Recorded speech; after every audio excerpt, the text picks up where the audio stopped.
Thanks to the demands of their various jobs, it can be difficult to gather America's maritime leadership in one place to talk about where the Navy is and where it's going, which is what makes Sea Air Space such an important event on the calendar.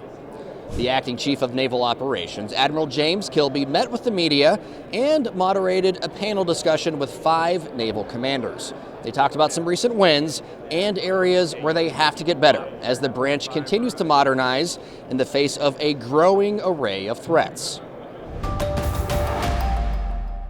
Amid the pomp and circumstance that's the norm at events like the Navy League's Sea Air Space were plenty of questions for the acting chief of naval operations, Admiral James Kilby, and 5 of his operational and systems commanders.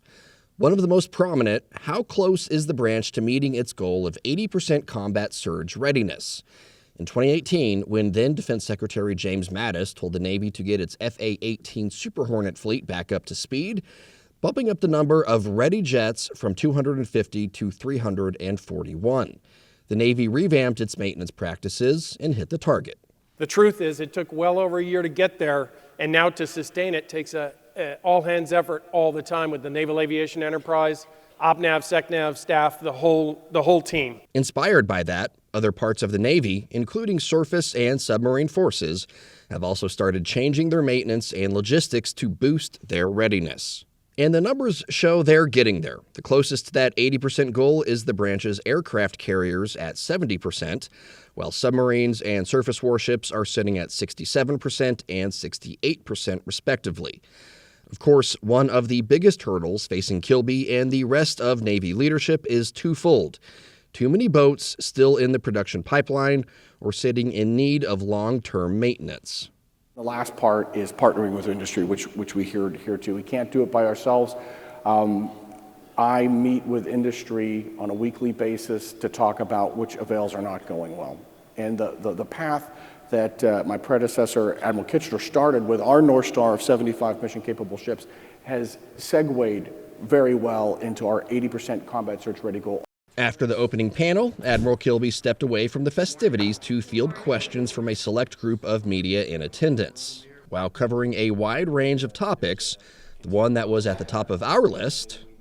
Speaking of timelines and things that the service branch needs, do you have any update on FAXX and how that's going? Yeah, I don't want to get ahead of the contract decision, but I will tell you we need FAX in the United States Navy, just like the Air Force does. I mean, we're talking about a fight in the Pacific. We fight together as a joint force, so having that capability is very important for us. And follow-up question is, what is the service like? What is left to be done before the contract decision is announced? I mean, there was rumors it was going to get announced a couple weeks ago. What is the Navy waiting on? Yeah, it's a decision at the secretarial level and above, and they're working that now.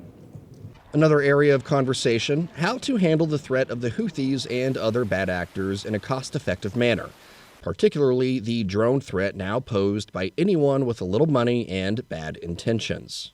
As the former N9, I was focused on a high-end laser, 500 kilowatts to 1 megawatt, and I have regret for that I had not been thoughtful enough to think about UAV threat, where I think a much lesser power weapon would have done what we needed it to do.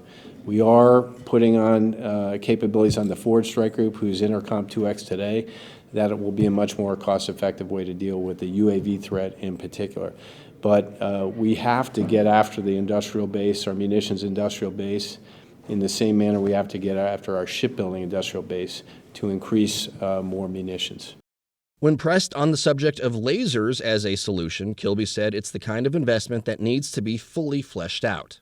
I don't want to abandon it, but I'm not ready to go all in yet on buying these things until I can have a relatively sure output in an action. To put a point on the problem, in January, Vice Admiral Brendan McLean, the head of Naval Surface Forces, told attendees of the Surface Navy Association Conference that over the previous 15 months, the U.S. Navy's surface fleet launched nearly 400 munitions in their fight against Iranian-backed Houthi rebels in the Red Sea. That included 120 SM-2 missiles at a cost of $1.2 million per, 80 SM-6 missiles at $4 million a pop, along with a total of 20 evolved Sea Sparrow missiles and SM-3 missiles, a number that would likely cost in the 9-digit range.